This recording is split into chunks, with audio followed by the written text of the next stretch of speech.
Hello, everyone. This is Yannig. Thank you for being here. I will start by introducing myself quickly and what I do. I'm head of marketing at Didomi, and I'm going to explain what Didomi does, who we are, and why I thought it would be interesting to share some experience about how to organize webinars. I'm pretty happy to do this presentation. It is part of my job to do webinars. It's not core in my job, but it's part of my job. But I think it was particularly interesting to share some of the experience and some of the. I'm no professional. A year ago, I hadn't done any webinar, but since I've done quite a lot, like really a lot, and I have a high level of efficiencies now organizing webinars for the company I work for and the company I worked for also before. I wanted to share some of this because in this troubled times, and it's not going to change much. I think more and more marketers will need to have some maybe some help in organizing those sessions. So let us start. Of course, you can chat on the right and ask any questions you might have. I'll try to look at them. I'm alone organizing. I have no moderator or anything. So I will look at them myself and maybe type something in. But this is the way I propose we do it together. Let's just crack on. Of course, the webinar will be is recorded, and you'll have it. If you watch this right now live, it's good. If you don't, then obviously you're not here. You can't hear me, but you'll be able to see and hear and watch the session and the slides afterwards. So, sorry, I'll go here. There you go.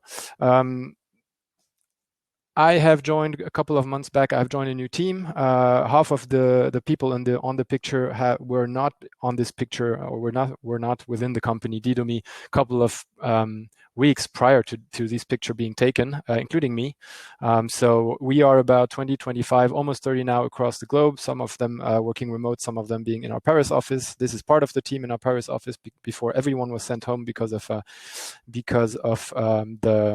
lockdown, which is very strong here in Paris. And so here you see a couple of the people: customer success, sales, technical, and myself. I have just had the first person joining me in the marketing team this Monday, so quite a new adventure. What do we do? I'll explain this just afterwards, but the company is called Didomi, and it's pretty much in the same space that I was active in before. So I have joined this new company a couple of month back now. Very happy with everything, even though it's a shame we don't see each other that much compared to the first weeks. Our offices have recently opened our new office because we had other ones in the center of Paris before, but our new offices have opened, or we have been able to move in just before lockdown in the beautiful part of Paris called Opéra, the Opéra Avenue de l'Opéra, Opera Avenue, and it's a beautiful space, and this is where we work in the center of Paris with the rest of the Didomi team. Some of the people are remote, and some of the people will be working with, including marketing, will be working from the Paris office. So what do? We are part of this huge landscape market of marketing technology vendors, which has been summarized in this beautiful visual here by Scott Brinker, who is an expert in the field. We are, of course, one of the tiny spot here. If you have very good eyes, you will be able to see this and to see Didomi on the end of the arrow here. We are in the data space. Now we collect and store data. I'm going to explain what we do and how we do it, but we don't use data for marketing, but we are pretty much building the entry gate for companies who are collecting and using data. A very good example is the cookie consent banner that you see on websites. Cookies are data that companies are gathering in order to, for example, do advertising or use analytics to analyze the different behavior that users have on the websites. And this cookie consent has to be collected, and we provide a solution for this. So it's just one example. The data space, which is the overall blue space, is a vastly growing one, a quickly growing one, fastly growing one in the entire space. It's the one that grows fastest.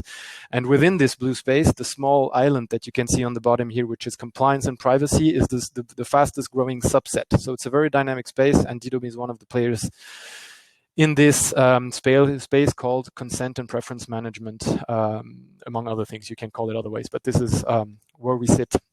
What do we do? As I said, we're a consent management platform, and we have a consent management product, which is not only the sometimes annoying banner that you see on websites and apps that you may be using very often.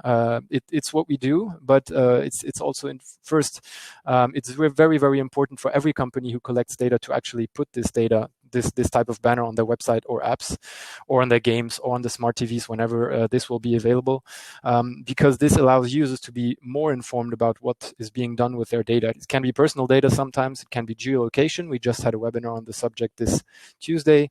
It can be cookies, which may or may not collect personal data, but can also collect your IP address, etc. So information of the users about the usage of this data is very important, and we provide a tool to allow companies to collect this consent properly.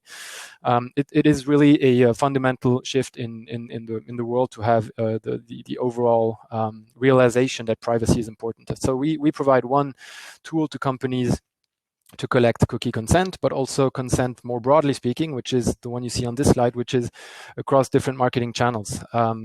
There is no such thing today as a company or a product that offers on a single branded user interface the ability to opt in or to opt out of every single channel that a company has to communicate with their consumers, whether it's B2B or B2C. And we offer something which is called a preference center, which is a user interface that connects all the complicated things that will be on the back end, the IT, to manage user consent and user preferences in terms of communication and marketing, and then to show it to a user at always one click away from his email newsletters that he will get, from in-store interactions, from SMSs that he might get from the website, also from different touch points. And by this, it's kind of like a cookie consent banner on steroids. It is a preference center in which every single user, every single customer is supposed to be able to change their preferences at any time to interact with a brand. This is the second product that we offer, and that's enough about Didomi. I'm going to talk about webinars now, but I just wanted to tell you guys some of which I know, some of whom I know, some of whom I don't know within the registrant lists, what I've been doing in the last couple of weeks and months.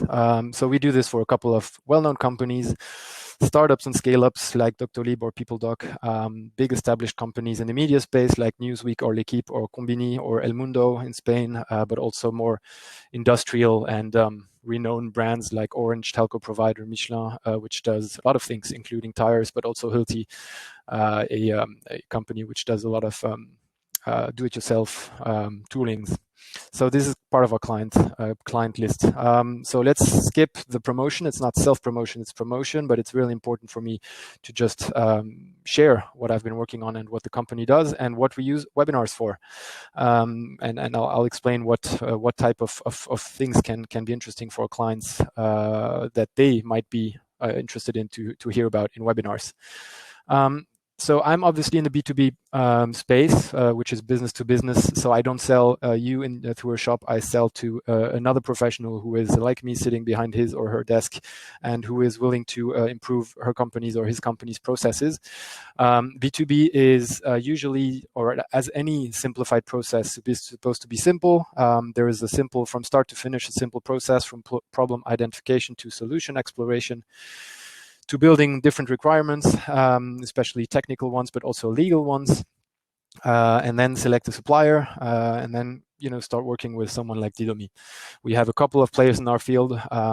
There are some people who are specialized in some products, some people that have a very, very broad application set in terms of managing privacy broadly. This seems very simple. Thank you to my brother Maël, who may be on the call. I have the full screen slides, so I don't know exactly who's there right now, but who shared this visual with me, which is great. Now, not this one is great because this is super simple. Sorry. The one that is great is this one here, which is the same, but that pretty much illustrating everything that happens around such a theoretically simple buying process. And in the B2B space, and of course also in the B2C space, but much more in the B2B space, getting people to be interested in your product, in your technology, in your solutions, especially if you have several ones. We have just two. I've just shown you two products, which is a pretty simple consideration set. But even this is very complicated in terms of buying cycle. And so you see that a lot of things can come into this, some of them being webinars, but then also some white paper downloads, a call with the salespeople, getting to click on ads, coming to an event, then maybe have a test or trial phase, and then stopping this trial phase, coming back again later, talking to someone who knows the company, or a customer who has been quite happy with the solution and recommends us, and then has maybe some kind of a bounty to give you an affordable, or to give you a better price, etc. So it's all very, very complicated, and webinars are just one small part of this complicated buying process, which is important. However, they are a useful, and this is why I wanted to share this with you. They are a useful way to generate interest, to generate demand, to communicate your product features, to communicate your leadership, to communicate any corporate announcement, things I'll go over just afterwards.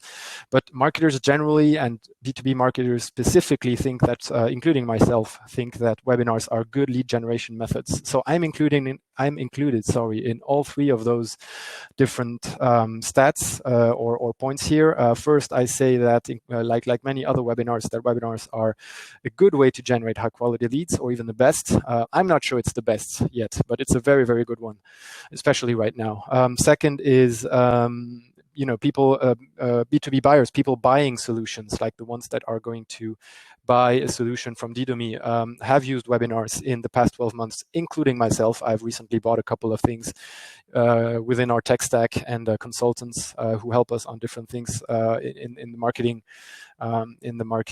process and structuring of the function. And I've been participating in the webinars, and it was key to my decision. It wasn't the only and the sole reason for me buying the products or services, but it was really key, and it was for me a good way to get informed and to get better in understanding what they do, so that I feel smarter and I'm empowered to actually choose the best product.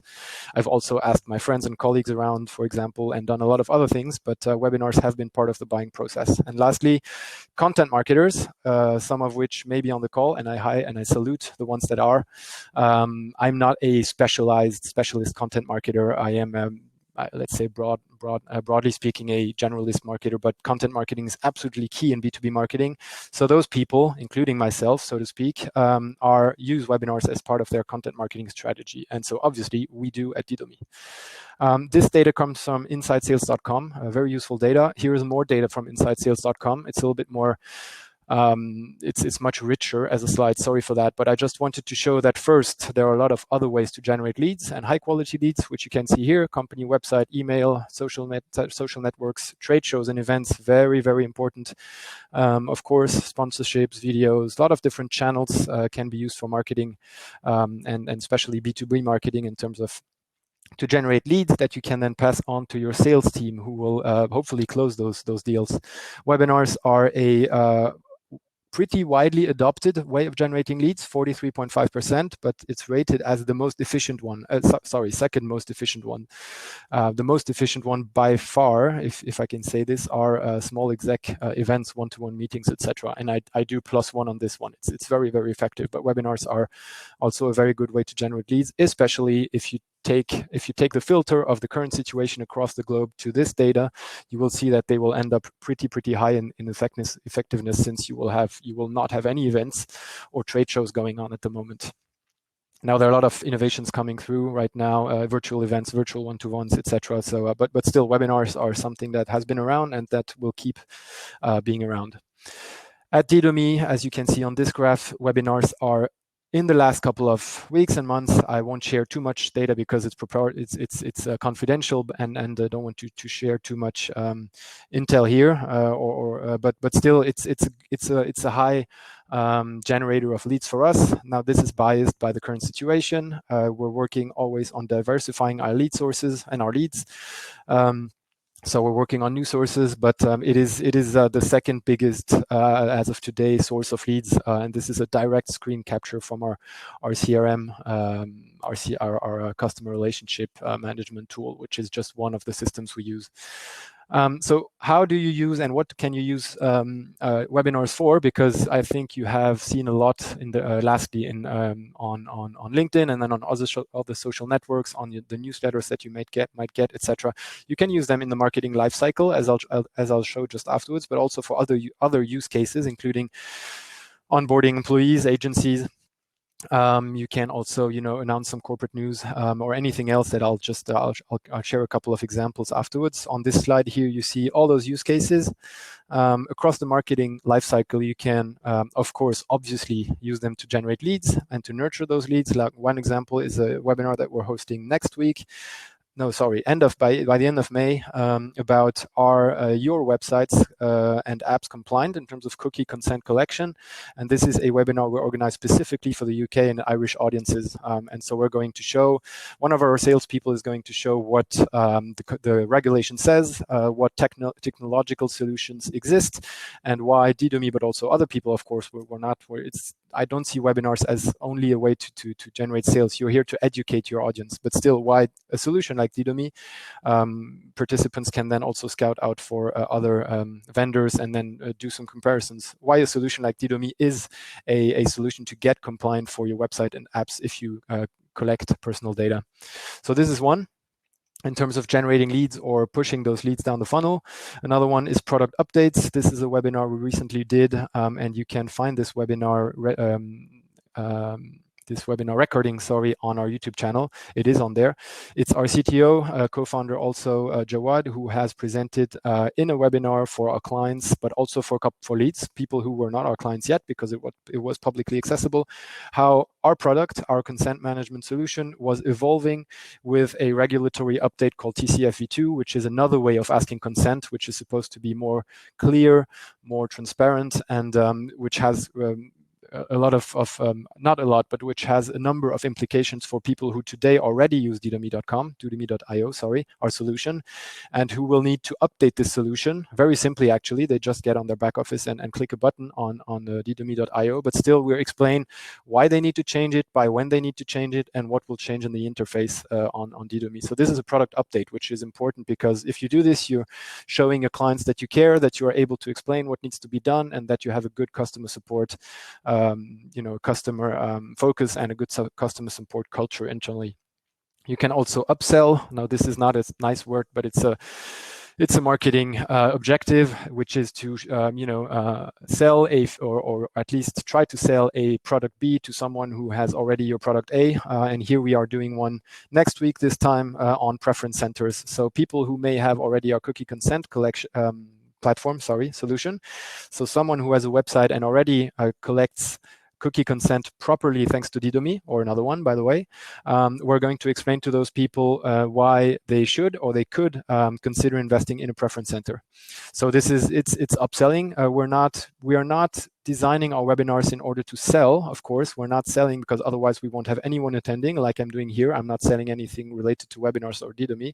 You have to educate and be helpful as much as possible, but still you want to sell your solution eventually. And as much as you are able to show what your solution does and to show what your how knowledgeable your company and your salespeople are, the better it is, and the higher your chances then to sell your product B to customers who may have product A, or product B to customers who have this particular solution with a competitor already.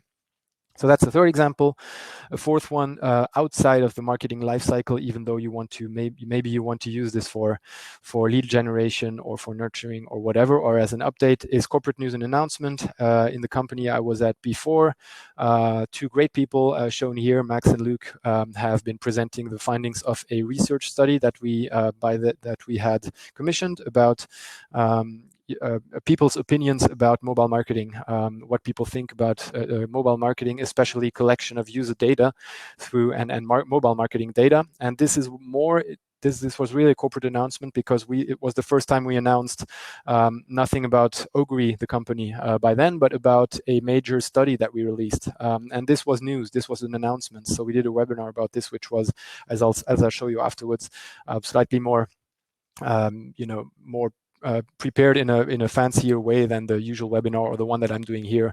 It was filmed, etc. And then on anything else, this is one of our vendors that we use today, great French scale-up that we use today at Didomi, called Spendesk. They're not only in France, they're in many countries, who has recently held a webinar, about Ask Us Anything. So their marketing team, called the growth team, has held a webinar about how they grow their leads, their customer portfolio. They shared some techniques, some tools, some tips, some of them GDPR compliant, some of them less, but still it was a fantastic way to actually share what they do. It did not have much to do with the product. I just received one follow-up email. It was via LinkedIn afterwards from one of their people. So it wasn't really, I mean, we were already customers, so I guess this is why he didn't insist, but it was really a good way for them to show what they're doing. And this is after watching this webinar, that I had the idea to actually push this one out. It wasn't after, I already had the idea before, but it confirmed that it's a good way to actually share things that are outside of your marketing objectives. So this is another example. You can do many other things, obviously, than that. Now let's talk about the tech stack. Let me just check if there are any questions on the interface here. No, everything seems to be okay. No questions yet. Don't hesitate to ask some. Let's talk about the tech stack. The tech stack is a fancy marketing word to say what tools you will use, either software or hardware, to organize your webinars in this case. Now, some people have massive tech stacks. This is one. Now, I'm not sure she is organizing webinars. She is more an influencer. I don't even know who she is. But still, she shared this tweet showing her Justine, I don't know, her Zoom setup. So Zoom is obviously a software that can be used for webinars. She's probably no B2B salesperson. She's probably, I told you, I think she's an influencer, but she has a number of screens, big room dedicated to work. I think she does more than just webinars there, but, more than videos there. She probably also works there, but this is a massive, there's a mic, 2 mics, there are a camera on the screen, and then another one on whatever it is, seems to be, on some kind of box, etc. So this is a big setup here, including the lighting, of course. I have none of this today. I'll show you afterwards what I have. I just tweeted actually one picture of me 5 minutes ago. I just have this, which is the headset, and then the computer with the computer's microphone and the computer's camera, and this is enough for 99% of people out there. But this is one example. Now, this is, I talked about Ogre before, one of the pictures that I took while we were recording a webinar, which was a recorded webinar. It wasn't live, so this is a slightly different process than when you do a live webinar, which I'd be happy to share in follow-up conversations if you like. But recording webinars is a good way because people might feel stressed live, and then also you can do things like here having, a camera you can edit before it goes live, etc. You can record a webinar and then just do as if it was live via platforms like Livestorm, the one we use here. So this was the setup by then by one customer success and one sales people at Ogre. We had a lot of fun. Good way to do it. You just need to get the people to London. They were based in Paris. Get the people to London, have some people behind the camera, have people to actually prepare the lighting because there was lighting here. A lot of different things to organize. So this is slightly less elaborate setup, but still a quite simple setup actually to do a webinar. And the last one is, this is not a setup, but this is just what I use. I just use on the left the headset. This is the one I have right now in which I'm speaking, and it's really good. It's I think it costs something like 30, 40, 50 bucks on Amazon, or try to buy it on something else than Amazon so that smaller businesses can live. I'm not sure where you find it, but anyway, this is a very, very simple and cheap tool to get good sound and good hearing, good sound in both directions. And on the right, one that I advised the company at Ogre when we did webinars before they bought us. They bought this microphone, which looks pretty good, pretty fancy, in the US, in the UK, and in Germany, and they use this. Now, the problem with microphones is obviously that it's only a voice input tool. If you want to have sound, you will have to rely on your computer if you have nothing else. So I really recommend this simple headset with speaking, with how do you call this here, with a speaker somewhere to speak in, and this is really enough, I think, really for to organize a good webinar, good sound, good content. Now, in terms of vendors, you see on this slide that there is a bunch of, especially now, it's very easy to find people who do webinars with whom you can organize webinars. Some of them are meeting softwares, like Zoom, like GoToMeeting, etc. Who have a solution called GoToWebinar. Some of them are social networks like Facebook and YouTube, which don't have many applications and good applications for B2B space because you don't generate leads, you don't get email addresses, etc. But still, you can organize a form of a webinar or a live cast via those platforms. Other ones, I don't even know. I just Googled webinar and then webinar software logo or something like this, and pasted a couple of them on the slide. Another one that I just want to highlight is WebEKO, the one that is on the top. Now they're a platform like YouTube, but dedicated to webinars. And the big advantage that they have, and I'm testing them right now, is that they actually have a community, so that you don't have to share your webinar with your clients. Of course you can, but you don't have to, because they have their own community of hundreds of thousands of people, seriously. And they will email this community depending on the criteria that the people that you want to target with your subject, and they will email them, and this will generate leads that you probably and hopefully don't have in your CRM yet. For you. And they also, I just had this call a couple of hours before. They show you how the interface works. They have account management and people to help you do the webinar. So if you have a bit of money, because it costs a couple of $1,000, and if you don't know how to organize webinars, you can rely on platforms like this. I'm not sure about platforms in the other countries that some of you may be from, but in France we have WebEKO, which is so far so good, a very good platform, and we'll see if that keeps working. The one, this is another one, On24. Sorry, I just go up. On24 on the bottom left here is one that is quite used by big companies also. One of our partners, Pubmatic, has recently invited us to a webinar with them, and they do use On24. So this is a major, they have obviously B2B buying and B2B prospects. The interface is fairly nice. As you can see, you have the logo, it's customized to your brand's colors. You have the speaker on the right. You have Q&A on the left. You have the video of the person talking on the left. And I guess you can configure all those things in terms of size, in terms of color, etc. I haven't used On24 myself. So this looks pretty good. It's actually better in terms of rendering, I think, than what Livestorm does, which I'm using right now. It probably has its drawbacks too. I wasn't a fan of the registration page, for example, but still, it was a very, very good interface. And on the left speaking was Jawad, that I mentioned before, who is our CTO. He was speaking about Didomi, especially for the regulation and the regulation in California called CCPA, which is very, very relevant to our US customers like Newsweek, for example. And this is the one, obviously, the one that you are seeing right now. This is Livestorm. This is the one that I'm using. As you can see, you have this is the webinar that they did on growth. They had their team on the bottom, which was one after another speaking and then unmuting themselves, unmuting whenever they had something to say, muting themselves. You see the camera in small, as you see mine. You have a chat on the right. Now, everything that you see on your end.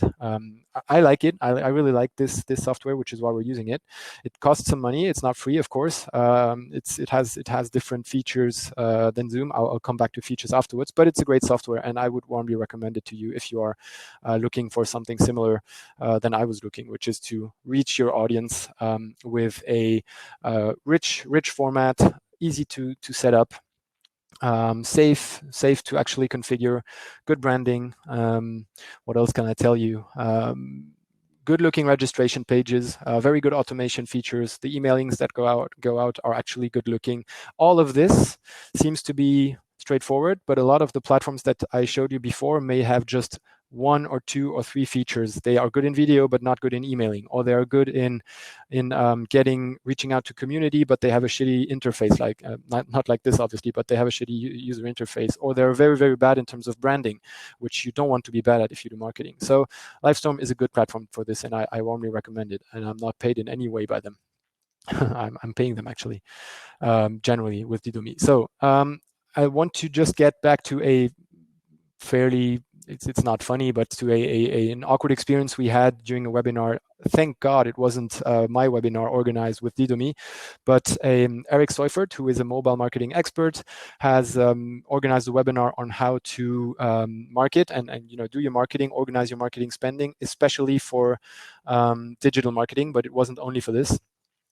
In a recession. So it was a very, very good, I wrote recession webinar on my notepad, but this was quickly stopped. The notepad remained empty because the webinar stopped. Why? Because some troll came, who was also part of the webinar on Zoom, started to use a feature called whiteboard. I think it's whiteboard, and to draw things like you can see on the screen, genitals, which was a bit awkward at first. He tried to see how, I mean, it was awkward at the end, obviously, also, but he tried to see if he could, get that person to get out of Zoom.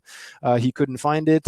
Some people told the person to stop doing it on the webinar, but, obviously that person didn't listen. He started again. It stopped for a minute or two, and then the person started drawing again, dicks on the screen. So we couldn't go on. Unfortunately, Eric had to stop the live recording and then do it on his own, and he put the recording on YouTube. So we lost all the interactivity, which was obviously which wasn't the primary reason we wanted to do the webinar. We wanted to have at first his presentation, then maybe have some interaction. It wasn't a meeting, but still this feature wasn't very thought through. And Zoom has a Wikipedia page, not Zoom obviously, but Zoom Bombing now has a Wikipedia page in which there are a lot of examples. If you want to look at it, you can. Examples, you can also Google it, of Zoom bombing. So this was not a particularly destructive or awkward situation to have Zoom bombing. I guess you imagine there can be much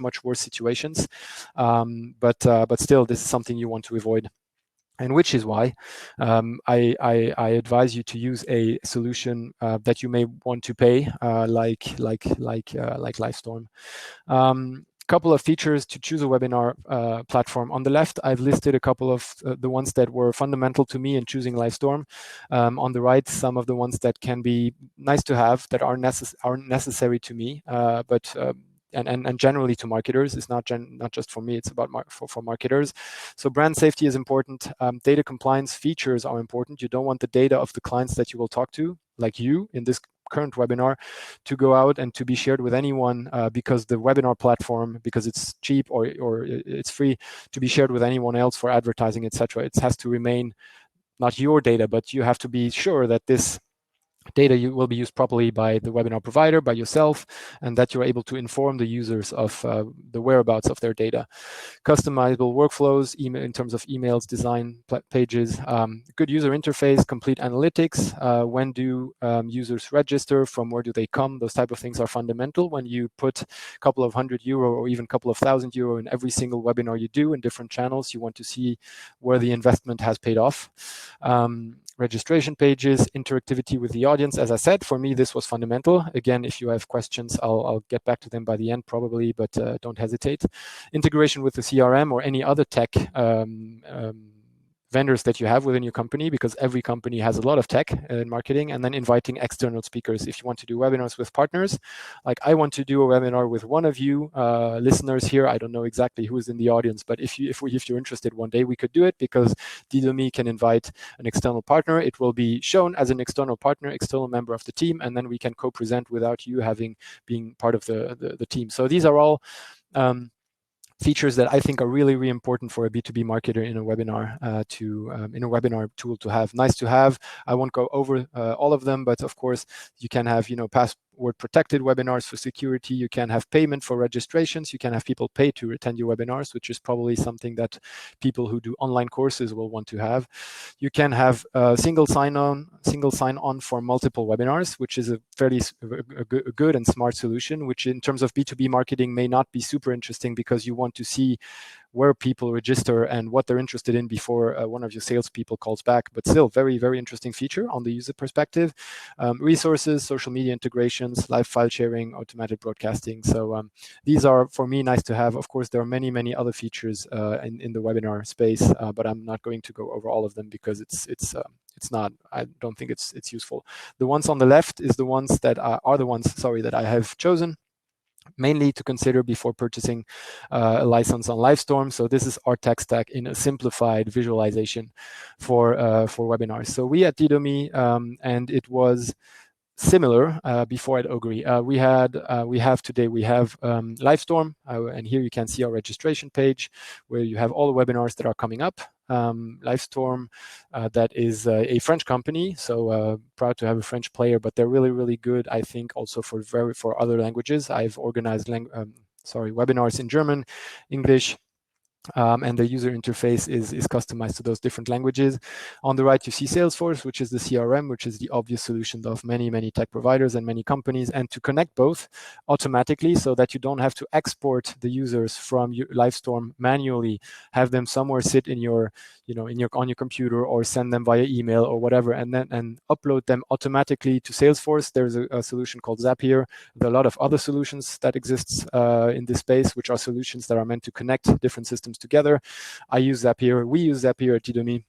Works very well. I'm not going to go into details, but I show this for a particular reason, which is the data compliance one that I'll share just afterwards. But this is in a simplified way what we use at Didomi to organize webinars and to follow up on them.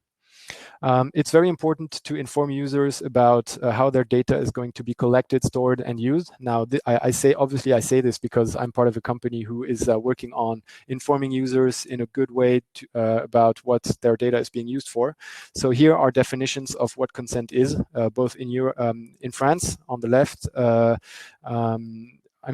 In GDPR, so in Europe on the left, but then also transposed in French law, but then also e-privacy, which is a European level law. I won't read them. I'm just saying here that consent is important because you will want to inform the people like you guys who have registered and who have given up, or given at least, not given up, but given their personal information, shared it, what will happen with this information. Now, first place, you want to choose providers who will be careful with the data. You yourself will have to have processes in place so that this data doesn't go away or is being sent out to partners on emails, etc. But you will want to inform the users also about what you're going to do with the data. So here is what, if you haven't seen it when registering, here is what we show on our registration pages at Didomi. And this is an important feature of a good webinar registration platform, like any marketing tool, by the way. On the left, you have just a simple checkbox, which is a small text here that says, I agree to Livestorm's terms of services, etc., blah, blah, blah. Good. I mean, it's clear. Then of what you need to know is that when you click on the privacy policy and you check it out, it's said that the participant is informed, expressly agrees to the personal data being shared with the client of Livestorm, us, Didomi. Okay, it's pretty straightforward. We are called the data controller with Livestorm, obviously, because the data goes through Livestorm.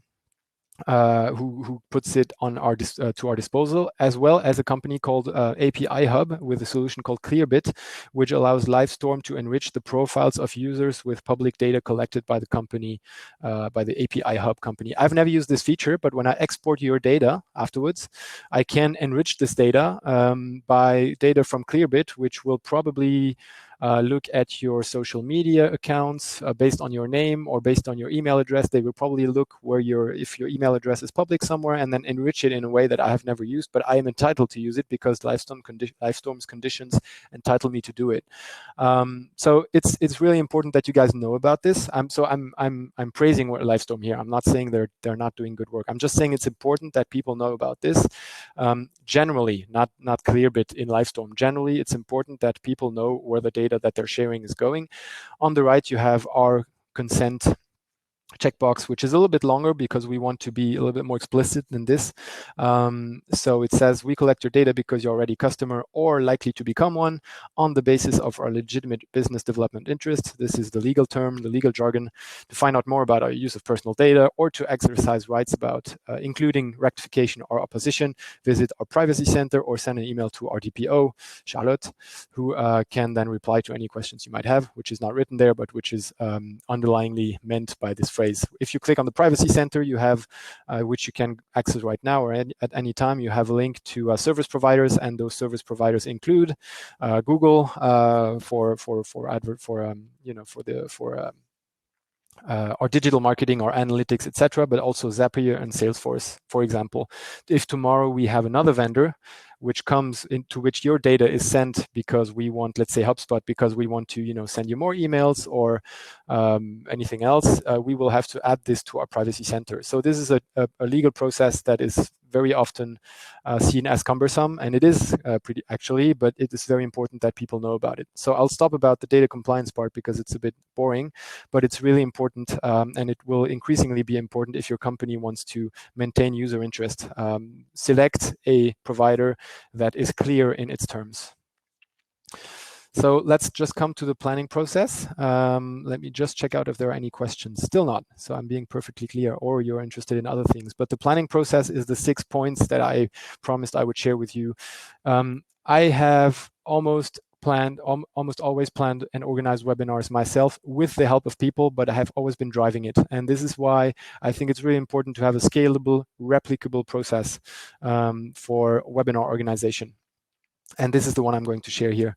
I use Asana. This is the project management tool that we had at Ogre and that I then purchased for Didomi because I know it very well and it's very well done. You can also use other ones like Trello or Notion or others.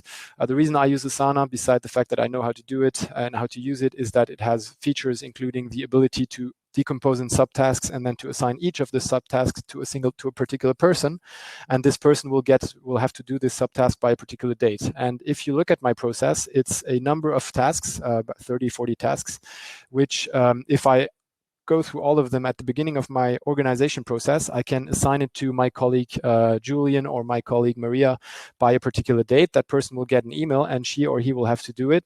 And if I have explained well in my process what needs to be done exactly, I can, by being on my own, organize the process and kind of outsource part of the work of the webinar organization to those people without having much to do. And this is why I shared this screenshot. It is a really, really important, I think it's really important to have the right tool. Otherwise, it will be difficult to have my six-step plan and to apply it easily. So my plan is just basically to have this template here on the left. I copy the template every single time I have a new webinar coming up. I add a title, which may or may not be definitive. I add a topic, a goal, a couple of stakeholders, if some partners are participating, etc. And then I fill in all the dates, all the things that you see on the right. I fill in everything by when do I need to get it done. There are subtasks somewhere, and then I also assign some of those tasks to other people, like let's say a designer or the person who will present the webinar, etc.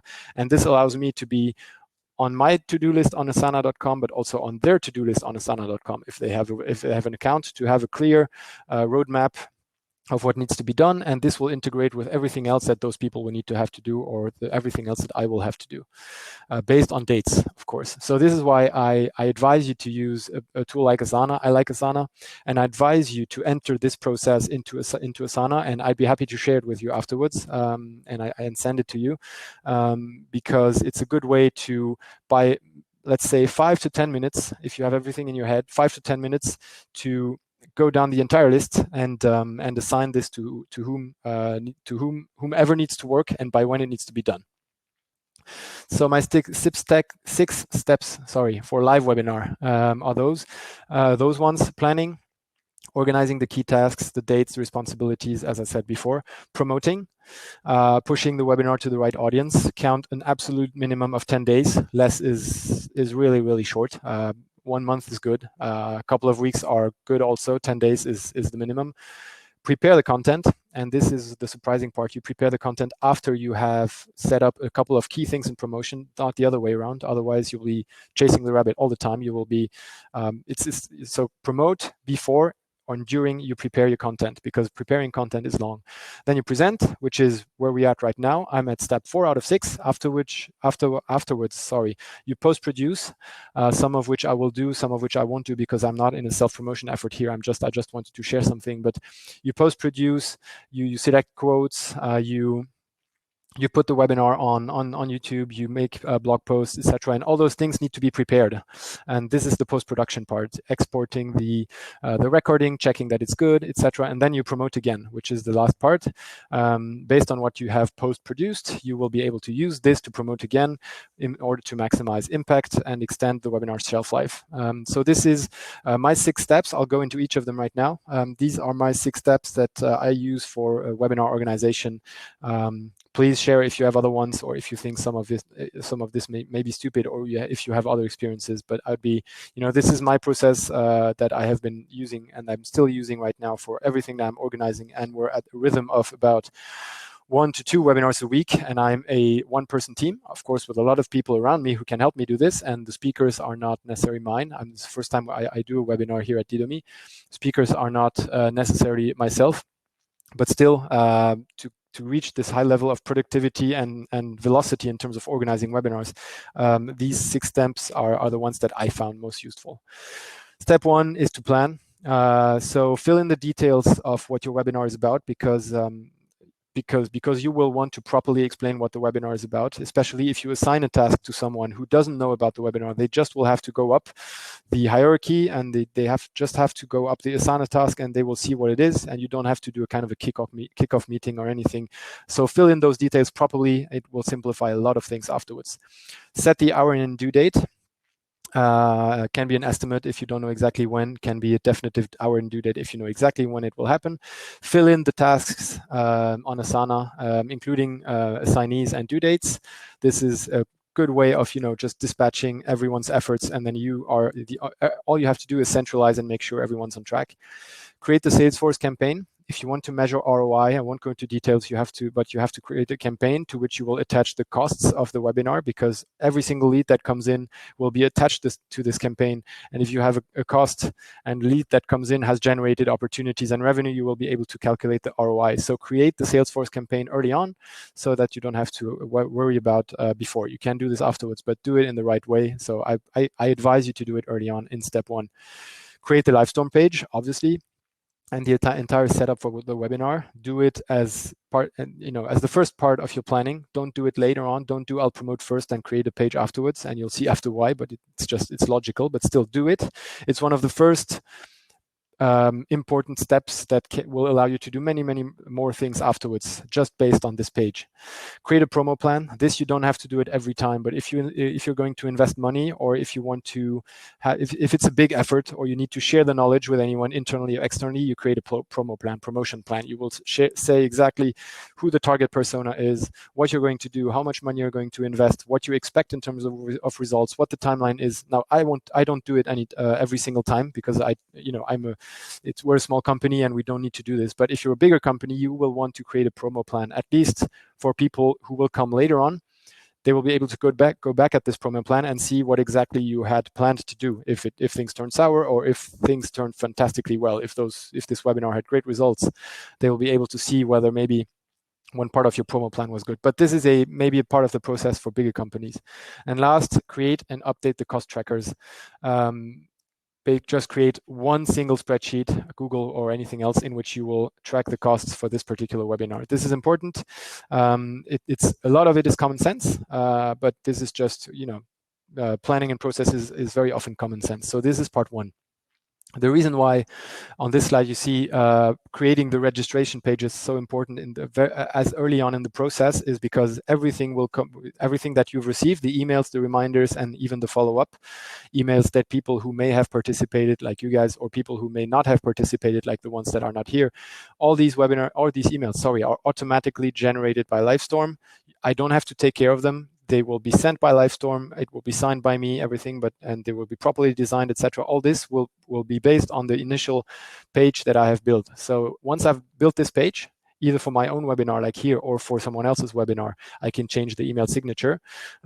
Everything in terms of promotion then will go by itself. You don't have to send reminders, etc. You will have to send reminders to the people that you will want to get to register to your webinar. But all the people who are already there, like you guys, I don't know when you registered, these reminders will go out. And this is a very, very interesting and good feature of a platform like Livestorm. Other platforms who do just the video part, the broadcasting part of it, who do not have the email feature included, you will have to think about sending this email to every single, registrants, non-registrants, reminders, etc. all the time. And this it's not scalable, and it's very cumbersome. So you may want to choose a tool that allows you to have this type of automated communication. And this is why the registration page is so important. Second one is promote. Now, this is the single most important part of your webinar. Beside the content, you will want to say good, interesting stuff in your webinar, but besides, you will have to promote it differently. You may have seen, I don't know where you guys exactly have seen the webinar. Whether it's in one of our Didomi emails or one of my social posts or Didomi social posts. I haven't put any paid money into this webinar because I think it was too far off our core business. But so I've promoted it on social posts, etc. But you will want to promote it in various ways. I suggest the first step is you create a couple of visuals. If you have an agency or a designer who can help you do it, try to have a good branding for different webinars, some kind of coherence in terms of branding. And then I advise you to, during 4 weeks, every single week, to consider one or several of the 6 subtasks here, which is promote on social media. Depending on how much you have to say, can be one time or several times a day, or one time to several times a week if you have other things to say.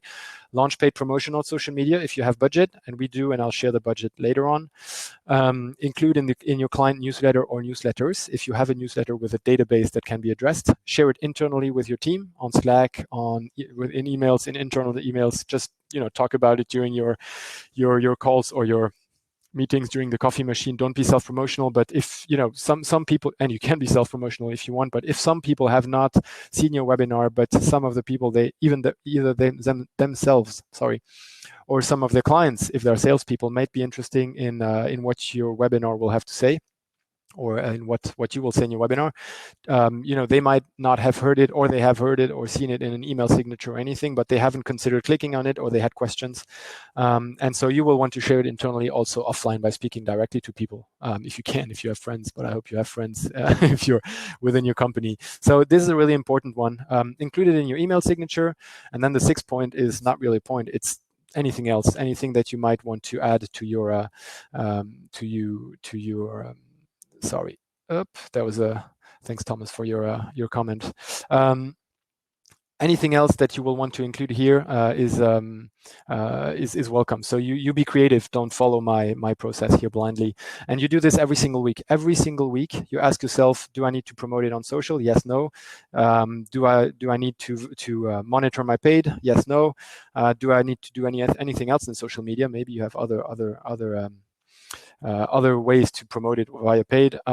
Do I need to include it in my newsletter again, or in my nurturing campaigns, etc.? So I won't go over them again, but every single week you ask yourself whether one or several ones of these promotion tactics will draw some participants to your webinar. For example, one of our partners that we have worked for Tuesday's webinar has just put it. You can see it on the top of their homepage. They have put it on the website, which is one thing I have not listed, which is part of the anything else, because we haven't promoted on our website yet. The website is not ready yet, but we'll be able to do such promotions quick and dirty, or not quick and dirty, but quick and efficient soon. They've put a banner on the top of the website, very smart, directly links to our Livestorm page. I haven't looked at exactly how many people it has drawn, but we had great participation during this webinar in French about how to ask consent and get consent for geolocation services, because there are ways to do it, especially for geolocation, and there are ways not to do it. And this was what the webinar was about. Another way is to share it on your social media. This is my own personal social media. I've shared it here in French with my friends, mentioning that it was in English. So if you feel comfortable doing it, and I did, you can share your webinar on your personal channels. Sorry, this is up to you. Whether you share it on your personal channels or on your corporate channels, there is a chance you might be retargeted, as you can see here. So I posted it on Facebook, on my personal Facebook, without mentioning the term webinar, but I guess Facebook recognized that I have shared a Livestorm link, so I have been retargeted by Livestorm on Facebook, obviously, or they probably didn't exclude me from their list. They couldn't exclude me from their retargeting list, because they didn't know, based on my personal email address, that I was already a client. But this is the magic of digital marketing. They have retargeted me. Obviously, it was a nice video to watch. I got inspired by the video format itself, but I didn't click on any of it. I have been retargeted also in other formats, like this one here. Livestorm has put an ad in my feed, and I do not look for Livestorm, a webinar solution, because I already have one, but they could not know it because they don't have my professional email address, and it would be a little bit creepy if they had known it, actually. So retargeting is something that is by the way, a common tactic used if you're going to share your webinars online. Just expect it. HubSpot has also probably recognized on the same thing, recognized the fact that I've shared something about webinars on my personal Facebook page. So I've been retargeted by HubSpot also in French with a webinar kit, a free kit to do attractive and high performance webinars. Very interesting, actually. Again, I was in the midst of preparing my webinar, so I already had a couple of ideas about this, but still, this time I did click to see what they had, so I was retargeted. Sorry, in other formats too. Here one on my mobile on Facebook. Here one on my mobile on in Instagram. So again, for those who don't know, it's the same company, which is why they share this data here.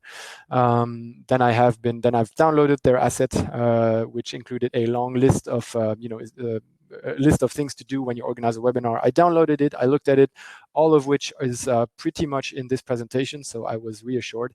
Anyway, expect when you do share webinars, especially with your personal profile, if you're comfortable doing it, expect a little bit of retargeting by those companies, maybe, because it seems to be happening. Let me just check if there was a question here. Yes, I'll be sharing the presentation happily, sir. So, and as soon as I close this this webinar, as soon as I close this presentation, sir, do you advise to create and organize a webinar campaign that includes several webinars over a period of time, which share an objective or common theme to gain more traction, awareness, etc.? I will reply to this afterwards, John, if you're okay with it. Otherwise, just raise your hand. And then there's a third question: will the replay be available? Yes, the replay will be available. I'll share it with you afterwards. You will actually receive the email, the automated email that I've just described before in my presentation. Sorry. So this was the discretion. Thank you for the questions. The second one, I'll just get back to it afterwards. Sorry. Let me just go through the process again, so that we don't take too much time. Third part of the process is preparation. Prepare. This has to be done after you have launched promotion, again, because promotion takes time, and promotion will be, you will basically be, if you have a good promotion plan, you will be using all the things that you have prepared at one moment in time. So prepare it early on. Prepare the promotion early on.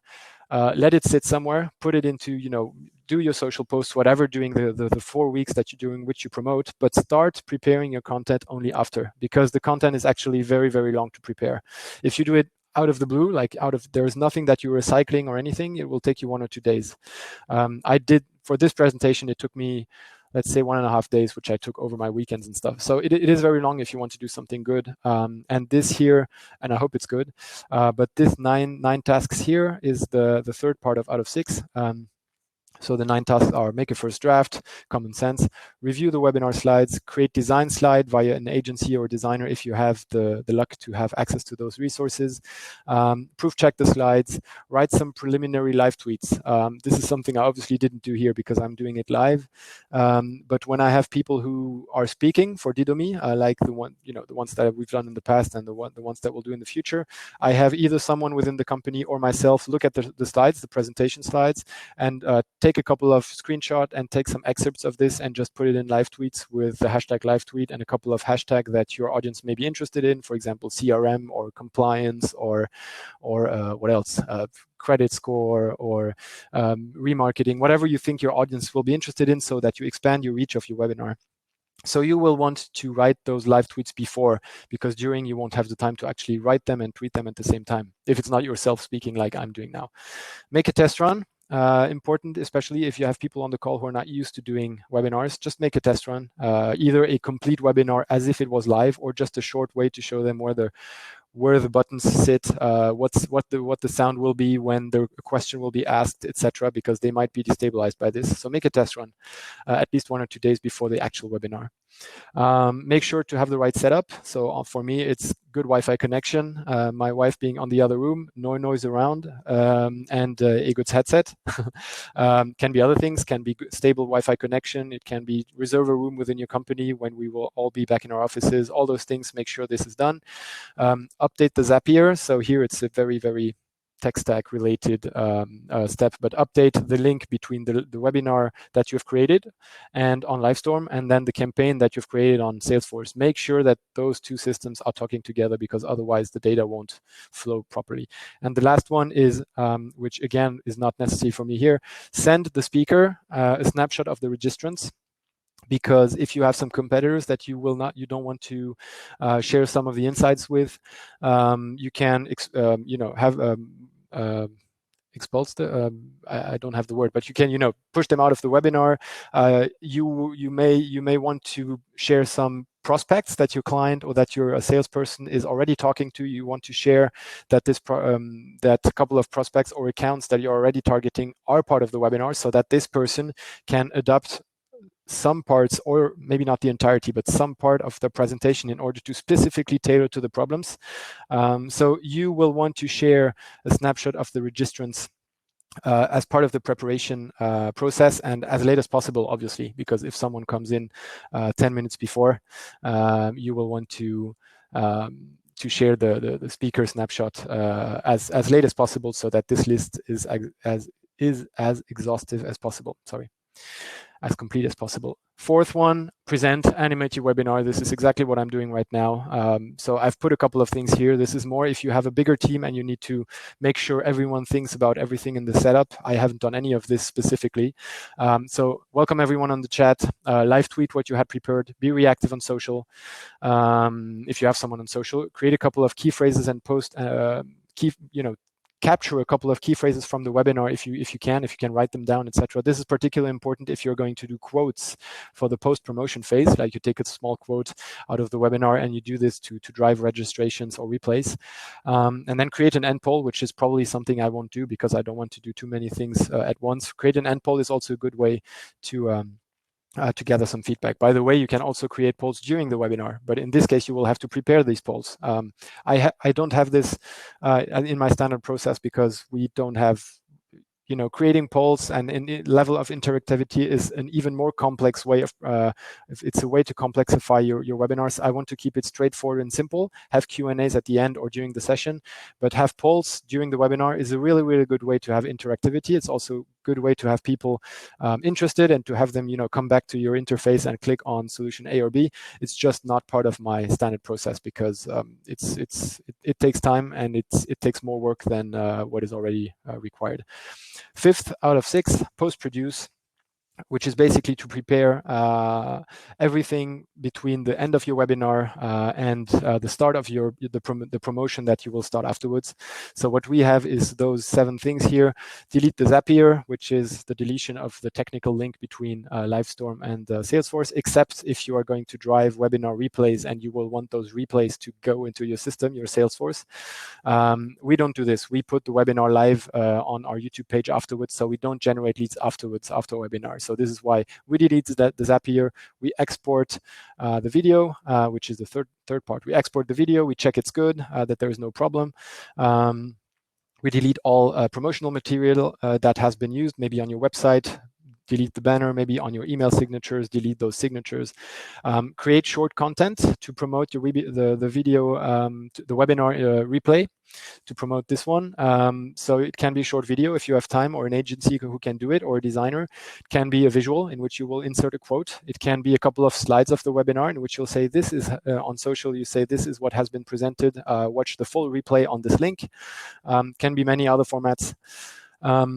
Gather all costs and fill in the costs in the actual cost field in Salesforce. Sorry, this is a little bit specific, but you will want to make sure every single dollar that you have invested in the webinar is tracked, which is why the tracker was so important. And you will want to know how much this was in total. You will want to put this in Salesforce and then maybe HubSpot or other solutions. But we have Salesforce, as I said, to be able to make sure that you have the exact cost of the webinar for ROI calculations later on.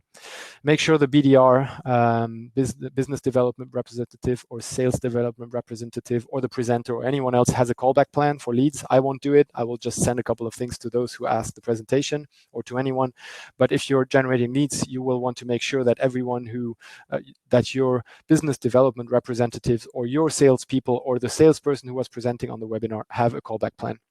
Last, for this part, prepare the webinar results for a monthly marketing or sales ops meeting. So discuss webinars, show results, share what could be done better, etc. And this is a very important part of any process. It's not just technical organization of what to do in order for the content to look good. It's also how do you assure that the knowledge and the experience that you will gain by this webinar will benefit the company in the future. So discuss results, prepare results, make a short ROI analysis, just make a screenshot of your Salesforce or go to your Salesforce report. Look at how many people have registered from one particular source. Share this information with your partner if you have a partner who has invested money in this. So this is the last part of the fifth step of my process, which is systematically discuss the results of the webinar. I always put, usually right now, myself. As soon as I get a content person on board, it will be the responsibility of this person as the owner of this particular task. Present the results and discuss it in the meeting. So you can discuss it with sales, discuss it with your BDR, with the CEO, whoever is involved in any meeting related to marketing. Last but not least, promote again. So this is a way to extend shelf life of your content. It takes a lot of time and sometimes a lot of money to create a webinar. Of course, you can do them several times. You can, doing once a week, once a month, just recycling a couple of things. And we're doing it at Didomi. We're, taking different title, but basically the same format. This is the same content. Sorry, this is a good way to extend shelf life. But let's say we're not doing this here. We're talking about one webinar. What we do at Didomi and what I do is I promote again by putting the video on YouTube. We have a dedicated playlist for this. We make a blog post. Sorry.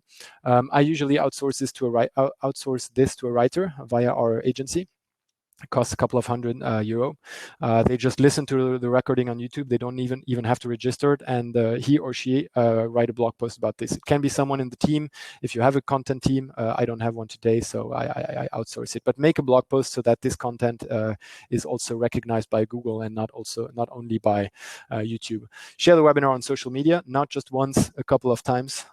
Do it maybe once a week, once every month, maybe. Share it regularly. Share in lead or customer newsletters that you may have. And last but not least, of the very last part here of point 6, the last task is to put the webinar also on your website. You may have a resource section on your website. Put it there so that you either generate leads if you do so, or continue educating your audience by having it freely accessible. So this is our YouTube.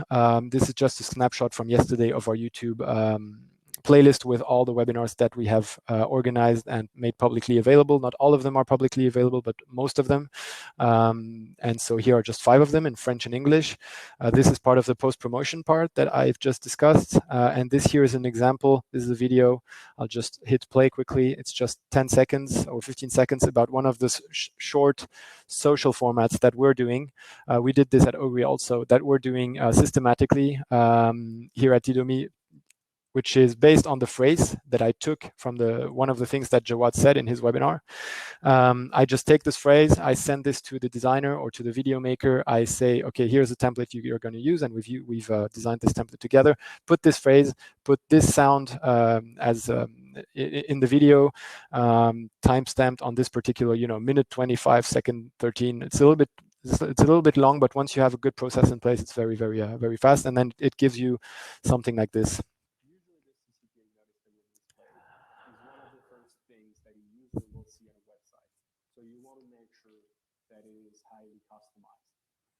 Now, I'm not sure. I did have the sound. I'm not sure you guys had it, but still, there is a sound. It's Jawad speaking. It's 10 seconds of what he said during the webinar, and it's also visually represented here, so you can share this on social, not just once, but several times over the next couple of weeks and months after your webinar. Here's a way we've shared a webinar, including the complete reporting taken from YouTube on our blog in French. So what we've done here is we have it's specifically tailored towards the people who will want to watch the replay. The title says it. There is the replay embedded. We will generate no lead from this, but however, what we will do is we will generate probably visits. We can send this to our clients if they want to read and watch it, but we will also generate some interest among the YouTube crawlers who will pick up our website as a good website about our subject, which is compliance management, etc. So this is an example of a blog post. Last, I'm almost done, guys. bear with me, and thank you very much for the ones who are still there. I don't have the number in front of me right now because I have full screen, my presentation full screen. Here is 1 or 2 slides about how much you need to invest, or how much I typically invest. I typically invest today on average about €1,000 per webinar, which is now taking aside the pro rata cost of your platform. Livestorm costs us about €2,000 a year. So you divide this by 12. If you do 12 webinars a year, you divide it by 24 if you do twice 2 webinars a month, etc. So you will want to calculate this in your cost, because otherwise it won't accurately reflect the cost of one single webinar. I use systematically, as of today, this will probably change over time, and we will keep testing things, but about €500 for promotion. It costs about 300, depends on a lot of things. It costs about €300 for a short blog post that you outsource to someone, about €200 for the short video that I just showed you, so it's about €1,000 overall investment beside the time that you and your colleagues will take, which is on the right. Consider, or I would really advise you to consider using 1 full day of creation if you're alone. I mean, I told you I had a little bit more than 1 full day for the creation of this presentation here. If you have partners, if you have colleagues who are contributing, then maybe you split it in 2 or in 3, and then you will be the person who will just review the slides. But it does take some time, so do not underestimate it. Don't take a sales pitch. I mean, you can, of course, you can do it, but after 2 or 3 webinars, I guess your audience will be tired of it. Don't take a sales pitch and just make it a webinar. This would be the easy but costly mistake to do right now. I do have content, and I will just use it to do a webinar, and this will generate leads. It's possible. If it works for you, I'm happy for you, but I would not advise you to do it. So take some time to actually make a bespoke presentation that you will be able to share, because if your presentation looks good, it's better to share, because it may be circulating then within different companies. People will share it internally, etc.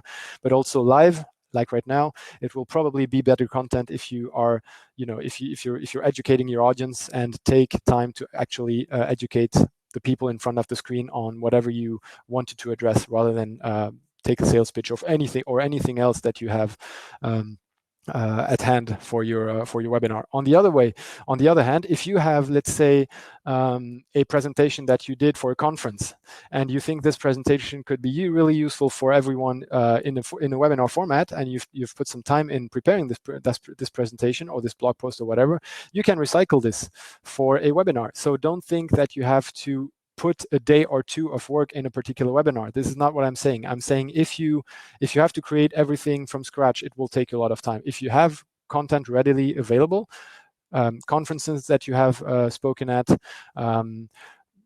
I don't know, can be a lot of things. Can be a particular sales pitch that addressed a very specific project. You take the client name out of there, you take the price out of there, and you put it in a webinar. You just put a nice phrase about how to do this, how to do that, or 6 steps to do to get this type of project off the ground, etc. You can do it in much shorter than 1 or 2 days, but do consider the time that it will take you. I will be able to, this is my last slide, I will be able to share the following resources with you afterwards. I don't have them here with a hyperlink to share with you. I'm sorry, because I didn't have time enough to make them readily available. I will do it afterwards if you guys ask me.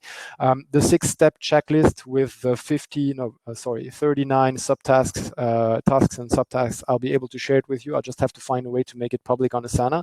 Otherwise, I'll share it with you in another format like a Google or anything. I'd be happy to share this.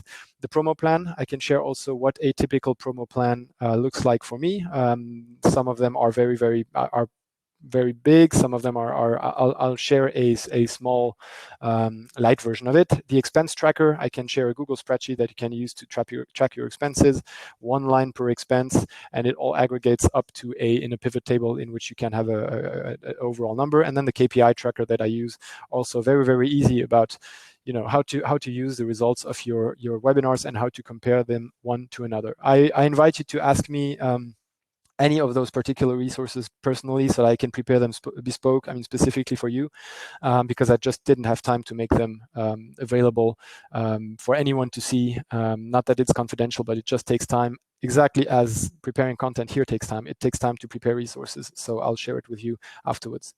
So thank you for your attention. I I'm finished with this presentation, I'll go over to Livestorm and check and or answer the questions just now.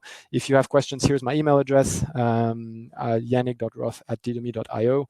The ones who know me already have it. The ones who don't are happy. I'd be happy to get an email from you. It would be a pleasure to engage in any conversation, and not necessarily about consent management platforms. I'm not a salesperson, even though I facilitate sales. I'm someone who's curious and interested in discussing marketing matters with you, so feel free to get in touch. Let me just go to the questions tab. So the question from John about whether it is advised or whether I would recommend doing a series of webinars. Let's call it a series. You call it a campaign, John. In order to, over a period of time to get a shared objective. Do I advise to do this? So full question for everyone. Do you advise to create and organize a webinar campaign, in brackets, that includes several webinars over a period of time which share an objective or common theme to gain more traction and awareness? Or do ad hoc webinars have similar results? I'll be honest with you, I have not done a campaign like this or a series as of today. So I don't know. What I would expect is that if you want to engage in, if you want to do so, for example, in social media or in writing and blog writing, you decompose a particular piece of content in different parts and, or in different subtasks, so that you have better, more frequency in posting, and then Google sees your website more because you have more content over time, etc., rather than one big chunk of text. I think it's a good idea to do so. However, the risk is that you will have an attrition over time. You will have people who participate to content 1 and then content 2 and content 3. And since it's a webinar, it's not a course that they've paid for, but since it's a webinar, they are free to come or not to come in the following ones. So if what you have to say at the end is very, very important, you may want to say this also in the first and the second webinar. So I would. My answer is I don't know, because I have never done it and I have no data to support it. I definitely think it's a good way to engage people if you have an engaged audience already. But if you want to capture an audience or capture some demand where people might come to the first one, the second one, or the third one, and it makes sense for everyone to participate in all rather than individually to the webinar number 1, 2, 3, or 4. I think it's risky to have, to bet on the idea that everyone has to participate in all. Sorry, I'll just go full screen again. That everyone participates in all campaigns. So thank you for the question, John. I don't know exactly if anyone here has an answer and has tested it. I have not. However, what I do recommend is to recycle content over time. So part of our presentations are recycled. You just take a third or a quarter of the big presentation that you've done about topic 1, and you insert it into the presentation number 2, and then you take another angle about geographic specificities or a sector that you want to address, etc. And then another question is, would you be doing webinars if the COVID lockdown wasn't so damaging to other options? Less. I would definitely do less. We would definitely do less. I think a lot of people would do less, but I was very happy to be able to use this tactic and not educate myself and test and make a lot of errors, etc. When I saw this crisis come up, I thought, okay, let's just push this button really, really hard. I know that by investing money in this, we have I know it generates ROI. I know how to make it work, which is why I wanted to share this with you. And I know that it's a good way to share intelligence, knowledge, expertise, and to generate leads. By the way, now as you've seen at the beginning, it's only part of the leads funnel that you fill with leads. So. I would definitely do less if there wasn't a crisis, but I would still do some. On the other way, I think our salespeople would be doing would be less engaged in doing webinars if there was no crisis. It's one of the good ways and easiest ways right now to get, to speak to the world and to speak to clients publicly. It's not, of course, you can do individual prospection and chasing on social and etc. Whatever you need to be doing, especially in our sector. But I would definitely do less, and I think over time we will do less at Didomi whenever the situation gets a bit back to normal again. if hopefully it gets back to normal. So thank you for your question. I think I hadn't seen the time. It's been very, very long. Sorry for being so long. I thank you for your attention, for the questions that you had. I hope it was useful. I will follow up with the people who have asked me to send the presentation, and with the people who, the ones who have not asked, send me an email, yannig.roth@didomi.io. Thanks again. See the ones that I know later. And to the other ones, have a good afternoon, have a good weekend, and please feel free to contact me if you have anything you want to discuss. I'm happy to chat. Thank you.